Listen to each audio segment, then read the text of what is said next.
Hey everyone, Lorenzo here. Episode 15 of Galileo Contracting. And look at this. This is the tracking station.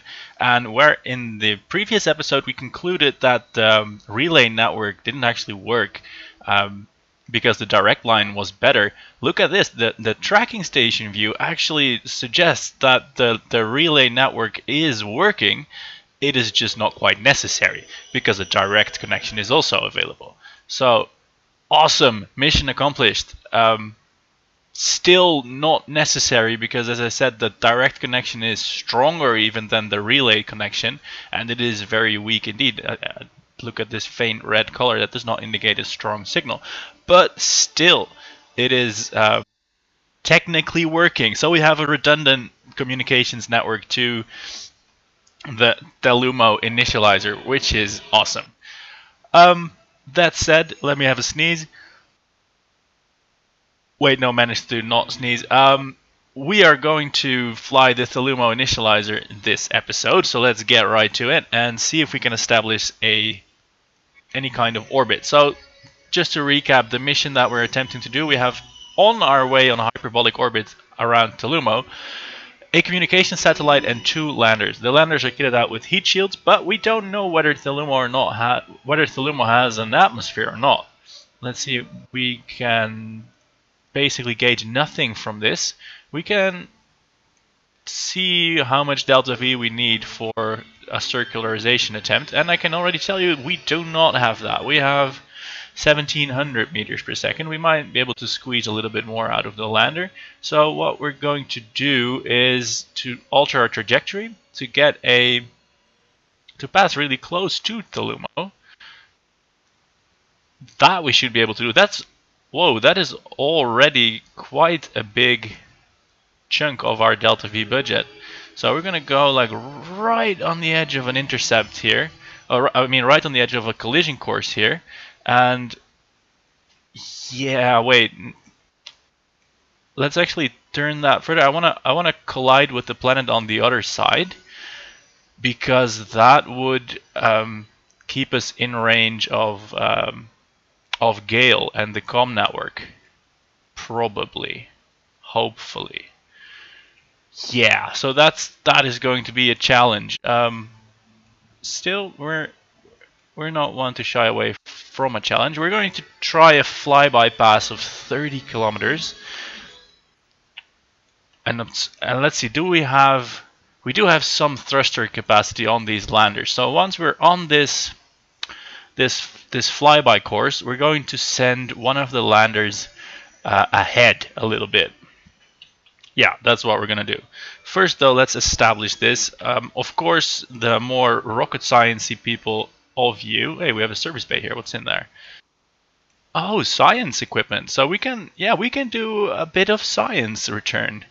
Because, of course, we have established orbit of Thellumo, which is pretty epic.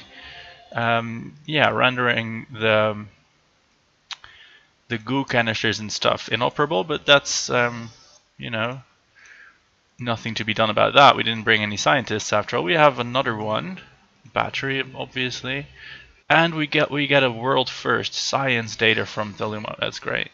Let's see, we have a pressure sensor here. We can use that one. We already did. Do we have a thermometer on here somewhere? Because I think... Oh, we have the break key to do all the science. The temperature scan. Yes, return that. No, wait, this is the mystery goo. We are already returning that. The temperature scan, let's return that. The pressure scan we have returned. Temperature scan is being returned. Yeah, so we did a lot of science. Hooray for that. As I was saying before, this little diversion of the scientific kind... Wait, do these things have antennae? Another diversion. If they just have the probe antenna, they're gonna have to be really close to the relay to make it work. Same with the battery. Oh my, this is going to be a bit of a... Oh, we managed to deplete the batteries by doing all that sciencey transmission. Oh, wow. These mystery goos and materials bay have a lot of... They are hefty on. They require a lot of electric. So let's fire the engine and fix that. This one does have a generator, doesn't it? Yeah. What I was trying to say, I'm mixing my thoughts willy-nilly here, is if these things only have the built-in probe core antenna, then they have to stay fairly close to the relay satellite, I think. So yeah, as I said, this is going to be a big challenge. I think in the worst case scenario, we're going to have an impact probe, which is already pretty cool. We get to see like what the planet looks like. Does it have an atmosphere? Yes or no? So yeah, that's the first lander probe that's going to go ahead. That is going to be an impactor, and it's going to be slightly ahead of the main ship, so that any intelligence can be relayed back, and we can make intelligent decisions. That sounds good if you ask me. So we have, let's actually stare at the map view as we do this. See, that was completely inaccurate. We are wasting delta V. It's because I waited 2 hours. I did my burn 2 hours too soon. The first thought I started with before going off on many tangents is that this, of course, is like the worst way to do a interplanetary approach. The much better way is to actually tweak this encounter from ejection from Gale, so that you have more delta V in reserve, and you can do your deceleration burn right near the planet to take maximum advantage of any overth effects. Unfortunately, we didn't do any of that, mostly because I didn't bring the mods that make that easy. But let's see how much delta V we need to actually remain in orbit here. I think it's still prohibitively much. Whoa, sorry about that. That must have blown up your speakers. I'll see if I can dampen that, but not really, because I have no idea how to do that. Yeah, this is not gonna happen. Incidentally, a little lesson on orbital mechanics. This is now 1.5 kilometers per second. It was like 4 from here. We spent about 1. So this maneuver, by doing this burn close to the planet, saves about 1.5 kilometers per second compared to circularizing from all the way out. So always do that if you're looking to maximize fuel efficiency. Now the question becomes, how long can these probes live on their batteries? Oh wait, they have solar panels. So we're going to eject one of these probes and make sure we pick one with a full charge and eject it manually, because I'm not going to do that with the staging. Decouple it. There we go. The probe is away. Let's switch to that probe. We can, yeah, we have a good signal strength to the initializer, and a very weak signal strength straight back to Kerbin. That is nuts. What kind of antenna is on this thing? Does the antenna kind even matter? Apparently it barely matters, because the antenna on Kerbin is so big. Alright, that's interesting. Or this is through the initializer. Let's have a look at the map view. It's too close now, obviously. So there's only like 4 meters of separation. Alright, so what we want to do is basically accelerate along our orbital track. Let's activate this engine. And we want to accelerate by, let's say, only 50 meters per second or so.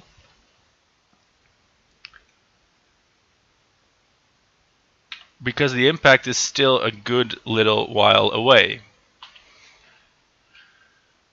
Let's see, what's our periapsis now? Scrolling. Periapsis is, oh, Lily, there's like a small moon right near here. 220 kilometers, so we're going to make that less. We're going to put this on an impact trajectory. And then I think we're going to have to hibernate the thing, or at least orient its solar panels to the sun, because this power isn't going to last that long. Let's see, turning those towards the sun. Full manual here, just trying to gauge what is happening in space. Yeah, and we are generating power.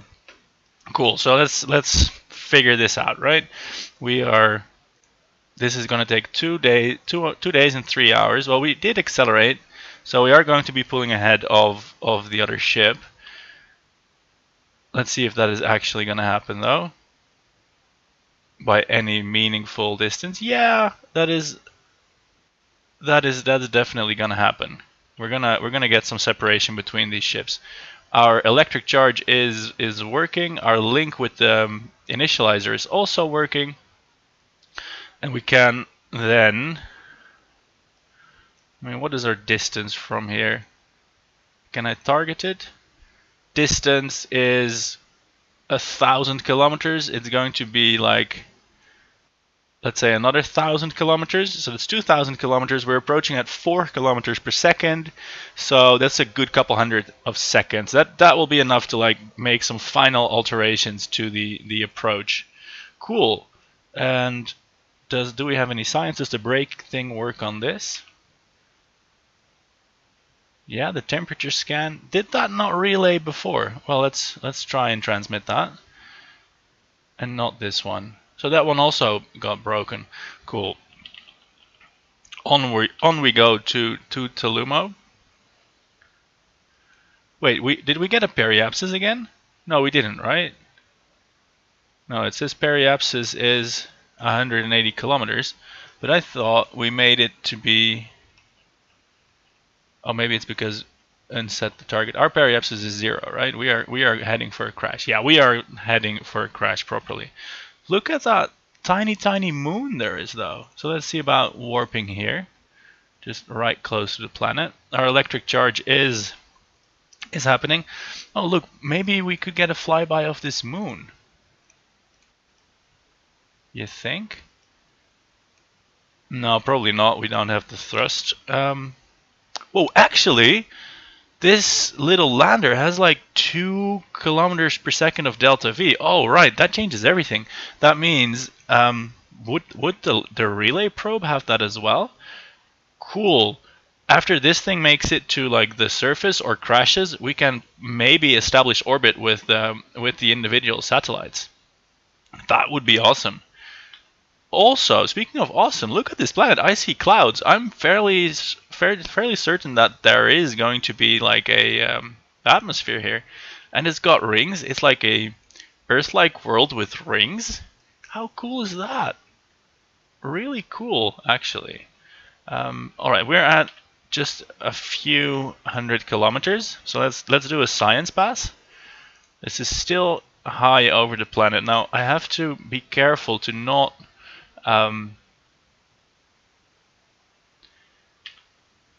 exhaust the energy before we're actually somewhere in space. So we can transmit back a temperature scan, but not a pressure scan. We're going to keep that for now.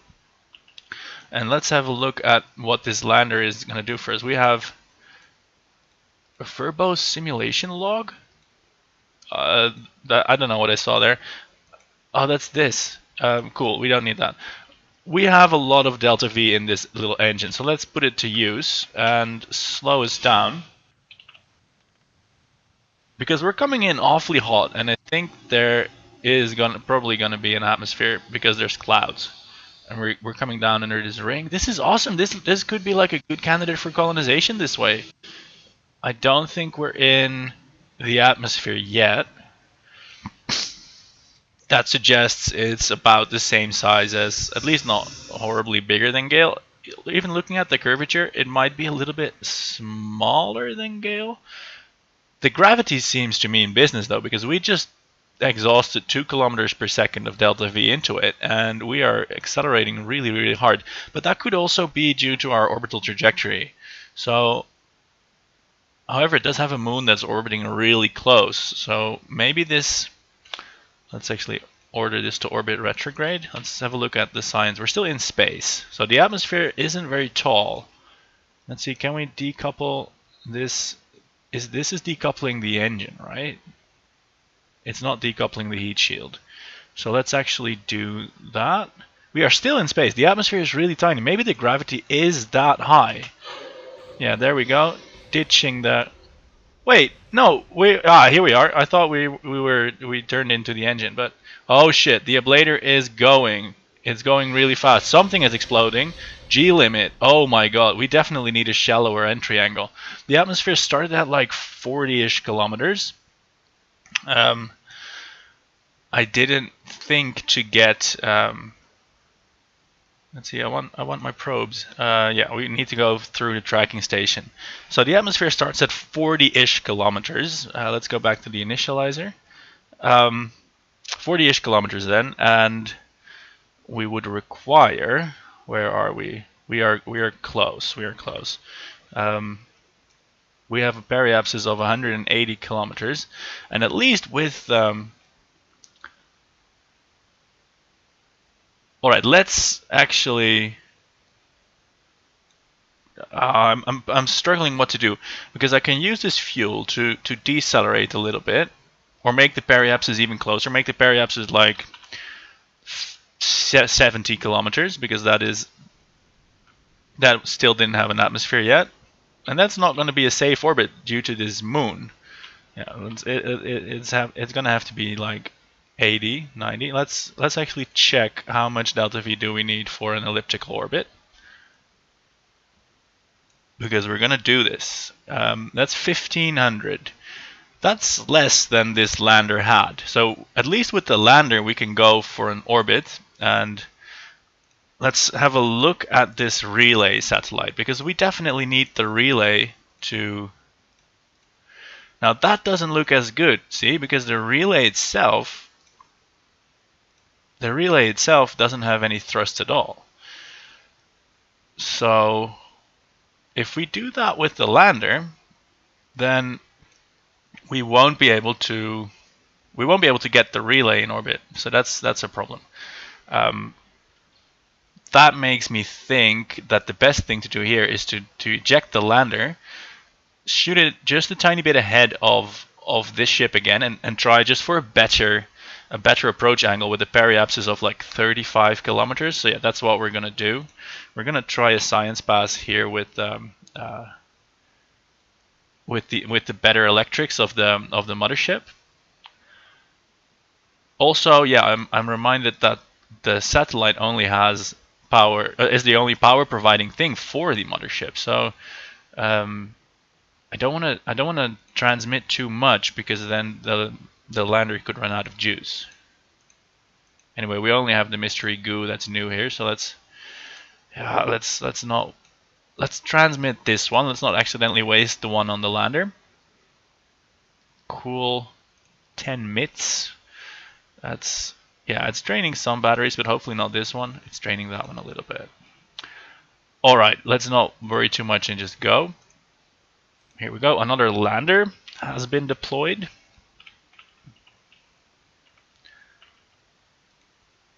Activating that engine. And let's see about getting that clear from the ship just a little bit. Look at that. It's like 2,900 meters per second. So we can probably... Yeah, we should be able to establish an orbit. But oh yeah, we weren't gonna, because then our relay would fuse. It wouldn't fuse, but that's what they always say on Star Trek. It would stop being a good relay, and we wouldn't be able to communicate with the lander. That is a problem. So what did I say? We're going to do 35 kilometers periapsis, and then at, let's say, 40 kilometers, we'll just fire this engine for all it's worth, so that yeah, so that not all the deceleration has to happen on the rocket. So we have a clear relay link here, which might actually fail, because we are going to pass behind the planet. Oh, that is really painful. Let's make sure that this thing is in the proper orientation. It's going to orient retrograde. Can we set this thing to deploy like when safe? No. Alright, well, there's nothing to be done about that now. So I think we are coming in really hot again. Let's fire the engine now. Full deceleration. And what is that doing to our periapsis? Is it murdering our periapsis? Not really. We can aim up a little bit even, so that, you know, I want to use the rocket fuel to slow down, but I also want to keep a nice conservative periapsis.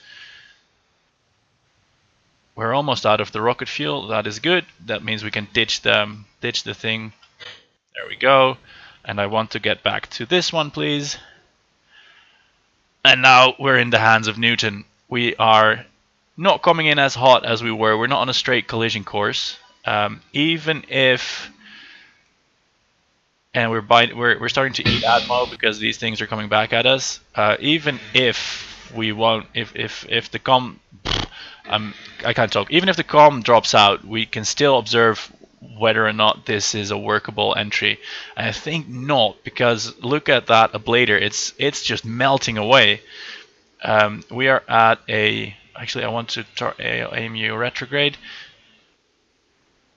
We're at 6 kilometers per second. Maybe our entry speed is just too high, but we're gonna need a bigger heat shield, I think, or a steeper entry still, because we're already bouncing out.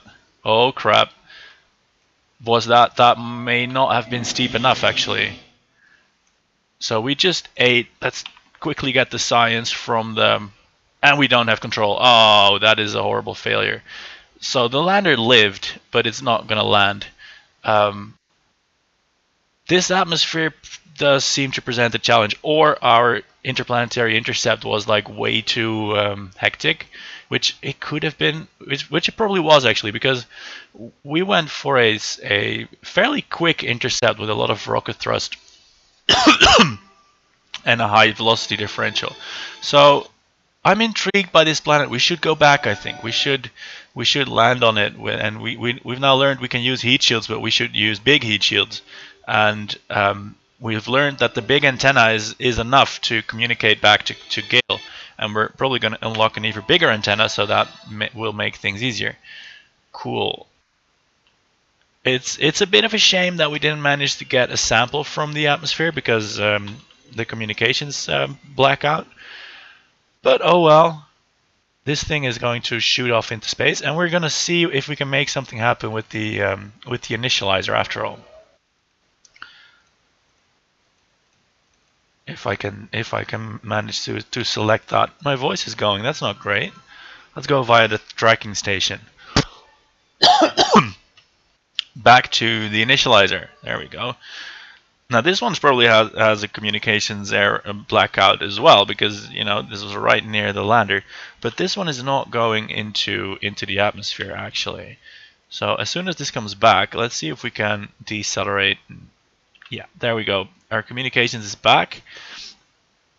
That means we can also check in on the lander to see if any science did make it through. We are still in a solar blackout. Any science from here, please? No? We do have electric charge still. This is worthless to return. This is worthless to return. Review data. This is almost worthless to return. Yeah, so that's not happening. So we're going to go retrograde and see if we can, if the RCS on the satellite might be just enough to break us into something resembling an orbit. That would be cool. So full thrust on this stage. It still has some. I'm not sure if I'm trusting these readouts, because that's going down a lot slower than our actual speed is going down. Maybe that was calculated when the landers were still attached or something. Weird. Anyway, there we go. Deceleration burn complete. And now we're going to get rid of the satellite. Or well, get rid of. We're going to be a cool satellite. And oh, this could go quite a ways. The delta V isn't calculated, so I'm going to have to time accelerate to get through all this fuel. But look at that deceleration, and look at how the fuel is not going that fast. So we got about 100 meters per second per 10 units of propellant. So that would be like 2,500 meters per second out of the whole tank. Of course, a little bit more because the last bit is more empty. So we might actually just barely manage to establish orbit if it weren't for the fact that we're doing it from a weird, difficult place. So let's try and be more normal. and aim it in this direction, because we don't want to reduce our hyperbolic orbit and then crash. That would be a bit embarrassing. I would be fairly pleased if we managed to do this. And if we do manage to do this, looking at this orbital speed indicator, that would mean that Thellumo is pretty massive, because we're still at 4 kilometers per second, even 2,000 kilometers out. And if that's the orbital speed, that resembles like something like Earth. But look at this trajectory. It's never gonna happen. I think we did a way too high energy entry, and this is actually a normal planet, just like Gale, that we should be able to land on relatively easily if it weren't for these ridiculous entry speeds. But we used the encounter burn that we got. We got there at minimum separation, so our comm network worked, and we got some signs back from at least the space around Thellumo, and we managed to crash on it. So all in all, I think we did good. Did we have a contract for this? No, we just did this out of our own interest. So yeah, we definitely did good, team. And as I briefly brought up the contract window, this is of course the challenge for the next episodes, and we want to make a lander for Thellumo, I'd say, or Thalia. Maybe we want to explore Thalia as well. I'll leave that up to you. You can pick your destinations. Look at the contract building from the persistence file that I'm putting up. It is for 1.3 KSP version. 1.4, I've heard the Galileo thing doesn't work quite yet. We'll get around to that when we get around to that. For now, we're having fun in 1.3. That also works. And unfortunately, this plan did not work. We did manage to squeeze out almost 2 kilometers per second out of this RCS tank, but now it's dry. And we have a wildly rotating. Whoa! Okay, that's quite a lot of angular momentum we can pour into there. Yeah, let's do that. We've got a blender. We've got a space blender. Why the hell not? Let's keep that going. Let's not use.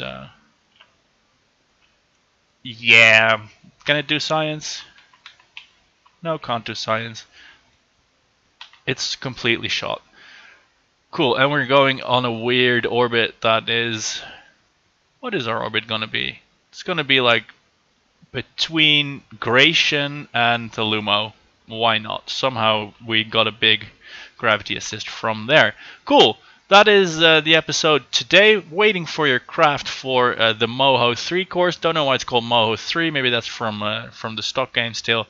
And it was a pleasure entertaining you again. See you around. Enjoy your weekend. Goodbye.